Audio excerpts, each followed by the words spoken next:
അഷ്കറിലേക്ക് ഒന്ന് പോയി വരാം. Ashkar, very good morning. ഈ ഡ്രൈവിംഗ് ടെസ്റ്റ് നടക്കുന്ന സ്ഥലത്താണ് അഷ്കർ ഉള്ളതെന്നാണ് മനസ്സിലാക്കുന്നത്. ഇന്ന് ടെസ്റ്റ് നടക്കാനുള്ള സാധ്യതയുണ്ടോ? ഇന്ന് കരിദിനമായിട്ടൊക്കെയാണ് ഡ്രൈവിംഗ് സ്കൂളുകൾ ആചരിക്കാൻ പോകുന്നത്. 30 പേർക്കുള്ള ടെസ്റ്റ് വലിയ ബുദ്ധിമുട്ടാണെന്ന് അവർ പറയുന്നു. എന്താണ് സംഭവം? ഇപ്പോൾ അഷ്കർ നിൽക്കുന്ന സ്ഥലം എവിടെയാണ്? അരുൺ, ഞാനിവിടെ മലപ്പുറം ടൗണിലെ ഡ്രൈവിംഗ് ടെസ്റ്റുകൾ നടക്കുന്ന ഗ്രൗണ്ടിലാണുള്ളത്. നമുക്ക് കാണാം, ഗ്രൗണ്ടിലേക്ക് കയറി വരുമ്പോൾ തന്നെയുള്ള കാഴ്ച എന്ന് പറയുന്നത് ഡ്രൈവിംഗ് സ്കൂളുകാർ അതിൻ്റെ ഭാഗമായിക്കൊണ്ട് കവാടം അത് അടച്ചു കെട്ടി അവിടെ കൊടി സ്ഥാപിച്ചിരിക്കുകയാണ്. ആരെയും ഇങ്ങോട്ട് പ്രവേശിപ്പിക്കില്ല എന്നുള്ള നിലപാടിലാണ് ഡ്രൈവിംഗ് സ്കൂൾ അധികൃതർ. ഇവിടെ നിരവധി ഡ്രൈവിംഗ് സ്കൂൾ അധികൃതർ ഇവിടെ രാവിലെ തന്നെ പ്രതിഷേധമായി എത്തുകയും ചെയ്തിട്ടുണ്ട്. ഇവർ പ്രധാനപ്പെട്ട ചില കാര്യങ്ങൾ സൂചിപ്പിക്കുന്നത് തികച്ചും അപ്രായോഗികമാണ് ഇപ്പോൾ നിശ്ചയിച്ചിട്ടുള്ള പല പരിഷ്കരണങ്ങളും എന്നുള്ളതാണ്.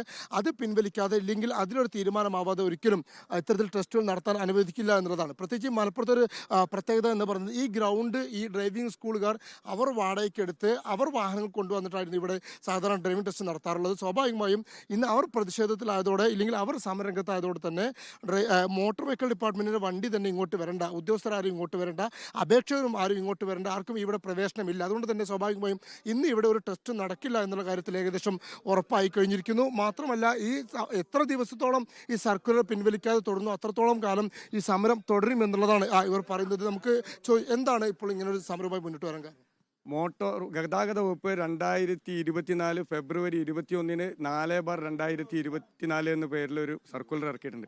ഈ സർക്കുലർ നിങ്ങൾ മീഡിയാസ് വരെ തെറ്റിദ്ധരിപ്പിക്കുന്ന വിധത്തിലാണ് അത് പറയുന്നത്. ഞങ്ങൾ ഡ്രൈവിംഗ് ടെസ്റ്റ് പരിഷ്കാരത്തിനെ എതിർക്കുന്നുവെന്ന്. ഞങ്ങൾ ഒരിക്കലും ഡ്രൈവിംഗ് ടെസ്റ്റ് പരിഷ്കാരത്തിനെ എതിർക്കുന്നില്ല. ടെസ്റ്റ് പരിഷ്കാരം വന്നു കഴിഞ്ഞാൽ കഠിനമായ ടെസ്റ്റാൽ ഞങ്ങൾക്ക് പഠിപ്പിക്കാൻ കൂടുതൽ ഫീസ് വാങ്ങാം. അതിലൊന്നും ഞങ്ങൾക്ക് വിരോധമില്ല. ഡ്രൈവിംഗ് ടെസ്റ്റ് എങ്ങനെ പരിഷ്കരിച്ചാലും ഞങ്ങൾക്ക് വിരോധമില്ല. പക്ഷേ അതിനകത്ത് ഞങ്ങളെ ഉന്മൂലനം ചെയ്യുന്ന വിധത്തിലുള്ള ഒരുപാട് കാര്യങ്ങളാണ് അതിൽ പറയുന്നത്. ആ സർക്കുലർ ആദ്യത്തിൽ അതിൽ പറയുന്നത് ഡ്രൈവിംഗ് ടെസ്റ്റിന്റെ എണ്ണം കുറയ്ക്കുമെന്നാണ്.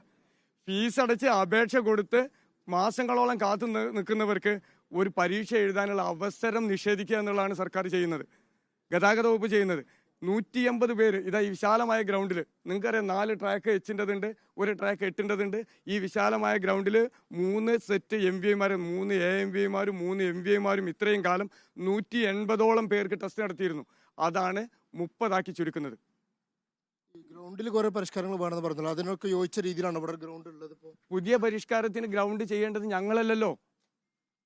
ഒരു പരീക്ഷ നടത്തുമ്പോൾ അതിൻ്റെ കാര്യങ്ങൾ ചെയ്യേണ്ടത് ആ പരീക്ഷ നടത്തുന്ന അതോറിറ്റിയാണ്. PSC പരീക്ഷകൾ നടത്താറുണ്ട്, ഡ്രൈവേഴ്സ്മാരുടെ ടെസ്റ്റ് നടത്താറുണ്ട്.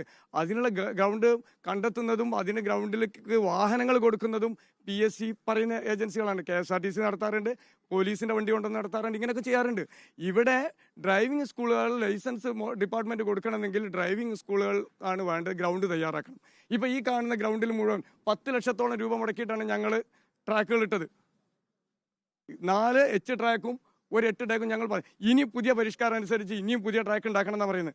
ഈ ട്രാക്ക് ഉണ്ടാക്കി കഴിഞ്ഞാലോ അതിന് 20 പേർക്കേ കൊടുക്കാനുള്ളൂ. ഞങ്ങൾക്ക് എങ്ങനെ മുതലാവും? നിങ്ങൾ തന്നെ പറയാം, 20 പേർക്ക് വേണ്ടിയിട്ട് ഞങ്ങൾ ഇവിടെ ഇനി ഒരു 4-5 ലക്ഷം മുടക്കിയിട്ട് ഒരു ട്രാക്ക് ഉണ്ടാക്കി കഴിഞ്ഞാൽ അത് ഞങ്ങൾക്ക് മുതലാവുമോ? ഞങ്ങൾക്ക് മുതലാവില്ല. എന്നാൽ അത് ചെയ്തു തരേണ്ട ഗവൺമെൻറ് അത് ചെയ്യുന്നുണ്ടോ? അതില്ല. സ്വന്തമായിട്ട് 86 ഓഫീസുകളിൽ 9 ഒഴിച്ച് സ്വന്തമായിട്ട് ഗ്രൗണ്ട് പോലും ഇല്ല. ഇതുപോലെ ഡ്രൈവിംഗ് സ്കൂളുകൾ വാടകയ്ക്കെടുത്ത് മോട്ടോർ വാഹന വകുപ്പ് ഫ്രീ ആയിട്ട് നടത്തിക്കുമെന്ന് പറയുന്ന ഈ ഗ്രൗണ്ടിൽ അടിസ്ഥാന സൗകര്യം ഒരുക്കാതെ ഇന്നിപ്പോൾ MVD ഒക്കെ ഇവിടെ ടെസ്റ്റ് നടത്താൻ വരികയാണെങ്കിൽ, അപേക്ഷകർക്ക് വരികയാണെങ്കിൽ എന്താണ് നിങ്ങൾ തീരുമാനം? ഞങ്ങൾ തടയും. ഈ ഗ്രൗണ്ട് ഞങ്ങൾ വിട്ടുകൊടുക്കില്ല. ഇവിടെ ടെസ്റ്റ് നടത്താനും ഞങ്ങൾ സമ്മതിക്കില്ല. കാരണം ഇത് ഞങ്ങളുടെ ഗ്രൗണ്ടാണ്.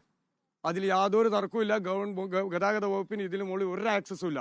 ഇവിടെ വരുന്നവർക്ക് ടെസ്റ്റ് നടത്താനുള്ള സൗകര്യം ഞങ്ങൾ ചെയ്തു കൊടുക്കുന്നുണ്ട്. ഇത്രയും കാലം ഞങ്ങൾ ചെയ്തു കൊടുത്തു, ഇനിയും ഞങ്ങൾ ചെയ്തു കൊടുക്കും ഞങ്ങളുടെ ആവശ്യങ്ങൾ അംഗീകരിച്ച് കഴിയുമ്പോൾ. അതുവരെ സമരം തുടരാൻ തന്നെയാണ്. അത് തന്നെ, അനിശ്ചിതമായിട്ട് തുടരാൻ തന്നെ. മറ്റൊരു കാര്യം ഇവിടെ പറഞ്ഞിട്ടുള്ളത് 15 വർഷം കഴിഞ്ഞ വാഹനങ്ങൾ ഞങ്ങൾ ഡ്രൈവിംഗ് പരിശീലിപ്പിക്കാൻ ഉപയോഗിക്കരുതെന്നുള്ള. 15 വർഷം കഴിഞ്ഞ വാഹനങ്ങൾ റോഡിൽ ഓടിക്കാൻ എല്ലാ വിഭാഗത്തെയും അനുവദിക്കുന്നുണ്ട്.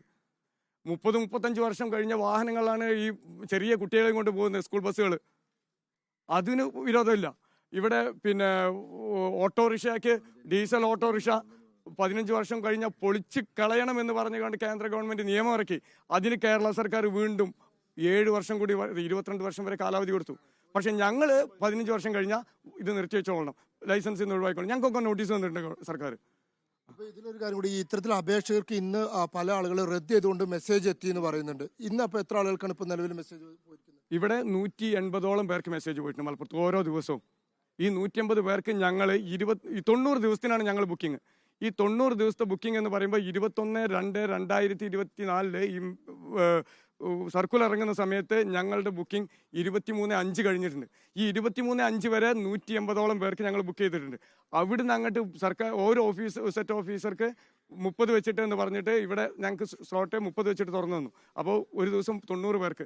അങ്ങനെ അത് ജൂലൈ 1 വരെ പോയി. അത് കഴിഞ്ഞപ്പോഴാണ് ഒരു ഓഫീസിനെ ഈ 30 ഉള്ളൂ എന്ന് പറഞ്ഞത്. അപ്പോൾ അത് അവിടുന്ന് അങ്ങോട്ട് 20 ആക്കി.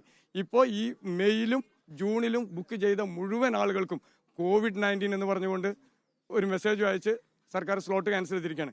കേരളത്തിൽ COVID-19 പ്രഖ്യാപിക്കേണ്ടത് മോട്ടോർ വാഹന വകുപ്പാണോ? ഞങ്ങളുടെ ചോദ്യം അതാണ്. കേരളത്തിൽ COVID-19 പ്രഖ്യാപിക്കേണ്ടത്. ഇനി മറ്റൊരു കാര്യം പറഞ്ഞാൽ ഇപ്പോൾ 180 ആൾക്ക് വെച്ചിട്ട് ഈ 180ൽ ഈ 30 ആളാക്കി കുറയുമ്പോൾ ബാക്കി 150 പേര് അപേക്ഷകരെ ഫീസ് സർക്കാർ വാങ്ങിയതാണ്. അവരെന്ത് ചെയ്യണമെന്ന് ഇവർ പറയുന്നുണ്ടോ? ഇപ്പം 120 പേർക്ക് ലേണേഴ്സ് നടക്കുന്നുണ്ട്. 120 പേർക്ക് ലേണേഴ്സ് ഇപ്പോൾ നടന്നുകൊണ്ടിരിക്കുന്നുണ്ട്. ഏകദേശം ഒരു 30ഓളം അഡീഷണൽ എൻഡോഴ്സ്മെന്റ് 2 വീലർ ഉള്ളവർക്ക് കാർ ചേർക്കാനും കാർ ഉള്ളവർക്ക് മോട്ടോർ സൈക്കിൾ ചേർക്കാനും 30ഓളം പേർക്ക് കൊടുക്കുന്നുണ്ട്. അങ്ങനെ ഒരാഴ്ചയിൽ 4 ടെസ്റ്റ് നടക്കുമ്പോൾ ഏകദേശം 600ഓളം പേർക്ക് ഇവിടെ സർക്കാർ ഫീസ് വാങ്ങിയിട്ട് ലേണേഴ്സ് കൊടുക്കുകയാണ്. ഇവർക്ക് 30 ദിവസം കഴിഞ്ഞാൽ ടെസ്റ്റ് കൊടുക്കണമെന്നുള്ള കേന്ദ്ര നിയമമാണ്. ഒരു ലേണേഴ്സിന് അപേക്ഷ കൊടുത്തു കഴിഞ്ഞാൽ 7 ദിവസം കൊണ്ട് ലേണേഴ്സിന് ടെസ്റ്റിന് ഹാജരാവാൻ ഇവർക്ക് അനുവാദം കൊടുക്കണമെന്ന് കേന്ദ്ര നിയമമാണ്. ഈ നിയമം ഒന്നും ഇവർ ഗതാഗത വകുപ്പ് പാലിക്കുന്നില്ല. ഇവർ സേവനാവകാശ നിയമം അനുസരിച്ച് ഇവർക്ക് കിട്ടേണ്ട സേവനങ്ങളാണിത്. ശരി ശരി അഷ്കറെ, രണ്ട് കാര്യങ്ങൾ പ്രധാനമായിട്ടും നമുക്ക് ആൾക്കാരെ വന്നിട്ടുള്ളവരോട് കൂടി പ്രതികരണം ഒന്ന് തേടാവുന്നതാണ്. അഷ്കർ, ഡ്രൈവിംഗ് ടെസ്റ്റിന് വന്നവർ അരുൺ, ഇല്ല, നിലവിൽ ഈ ഗ്രൗണ്ടിലേക്ക് അപേക്ഷകർ ആരും തന്നെ എത്തിയിട്ടില്ല. പോലീസ് ഉദ്യോഗസ്ഥരും അതുപോലെ തന്നെ പ്രതിഷേധക്കാരുമാണ് എത്തിയിരിക്കുന്നത്. അപേക്ഷകരോട് ആരും ഇതുവരെ ഇങ്ങോട്ട് കടത്തിവിട്ടില്ല. കാരണം ഈ ഗ്രൗണ്ട് പൂർണ്ണമായി ഇവരുടെ ഉടമസ്ഥതയിലുള്ളതാണ്. ഈ ഉടമസ്ഥതയിലുള്ള ഗ്രൗണ്ടിൽ വെച്ചായിരുന്നു അവർ MVD അടക്കമുള്ളവർ ടെസ്റ്റ് നടത്തിയിരുന്നത്. സ്വാഭാവികമായും ഇവർ പൂർണ്ണമായും സമരം നടത്തിയതോടെ ആർക്കും ഇങ്ങോട്ട് എത്താൻ കഴിയാത്തൊരു സാഹചര്യമാണുള്ളത്. മറ്റൊന്ന് ഇവർ ചൂണ്ടിക്കാണിക്കുന്നത് പ്രധാനപ്പെട്ട ഒരു കാര്യം എന്ന് പറയുന്നത് ഈ എണ്ണത്തിലുള്ള വ്യത്യാസം തന്നെയാണ്. മലപ്പുറം ജില്ലയിലേക്ക് വരികയാണെങ്കിൽ ഇവിടെ ഓരോ താലൂക്ക് അടിസ്ഥാനത്തിലും ഓരോ ദിവസം 180ഓളം ഈ ടെസ്റ്റ് നടത്തി പൂർത്തിയാക്കിയപ്പോൾ, പക്ഷേ നിലവിലൊരു സാഹചര്യം വരുമ്പോൾ ഓരോ മാസക്കണക്കിന് വരുമ്പോൾ തന്നെ 2000-3000 ആളുകൾക്ക് ഇത്തരത്തിൽ ടെസ്റ്റിന് പോലും എത്താൻ കഴിയാത്ത ഒരു സാഹചര്യമുണ്ട്. അത് വലിയ പ്രതിസന്ധി സൃഷ്ടിക്കുമെന്നുള്ളത് വ്യക്തമാണ്. കാരണം ഇത്രയും അധികം ആളുകൾക്ക് ടെസ്റ്റിംഗ് കൊടുത്തിരുന്നത് ഈ 30 ആളുകളിലേക്കായി നിയന്ത്രിക്കുമ്പോൾ സ്വാഭാവികമായും ഒരു ദിവസം 150ഓളം ആളുകൾക്ക് ലൈസൻസ് എടുക്കാൻ കഴിയാത്ത സാഹചര്യം, ടെസ്റ്റിൽ പങ്കെടുക്കാത്ത സാഹചര്യം. മലപ്പുറം ജില്ല പോലെയുള്ള ഇത്തരത്തിൽ ജനസംഖ്യാനുപാതികമായി വലിയ തോതിൽ ജനസംഖ്യയുള്ള ഒരു ജില്ലയിലൊക്കെ ഇത്തരത്തിൽ നിയന്ത്രണം വരുമ്പോൾ ഇവർക്കൊക്കെ എന്ന് ടെസ്റ്റ് എടുക്കാൻ കഴിയും എന്നുള്ള കാര്യത്തിൽ പോലും ആശങ്കയുണ്ട്. കഴിഞ്ഞ നവംബറിൽ പരിശോധിക്കുകയാണെങ്കിൽ പോലും 3 മാസത്തെ സ്ലോട്ട് എടുത്തതിന് ശേഷം 7000-ലധികം ആളുകൾ പെൻഡിങ് ഉണ്ടായിരുന്നു എന്നാണ് മോട്ടോർ വാഹന വകുപ്പിൽ തന്നെ ഡിപ്പാർട്ട്മെന്റിന്റെ തന്നെ കണക്ക്. അത്രയും ആളുകൾക്ക് ടെസ്റ്റിന് അപേക്ഷ നൽകിയിട്ട് പോലും ടെസ്റ്റിന് സ്ലോട്ട് പോലും ലഭിക്കാത്ത സാഹചര്യമായിരുന്നു. അപ്പോൾ അതിൽ കൂടി പരിമിതി വരുത്തുമ്പോൾ ഇത്രയും ആളുകൾക്ക് എന്ന് അവർക്ക് ഡ്രൈവിംഗ് ടെസ്റ്റ് നടത്തി ലൈസൻസ് കൊടുക്കാൻ കഴിയുമെന്നൊരു ചോദ്യം ഡ്രൈവിംഗ് സ്കൂളുകാർ ഉന്നയിക്കുന്നതും ഇപ്പോഴും പ്രസക്തം തന്നെയാണ്. Arun, okay, thank you Ashkar. അഷ്കറാണ് വിവരങ്ങൾ നൽകിയത്.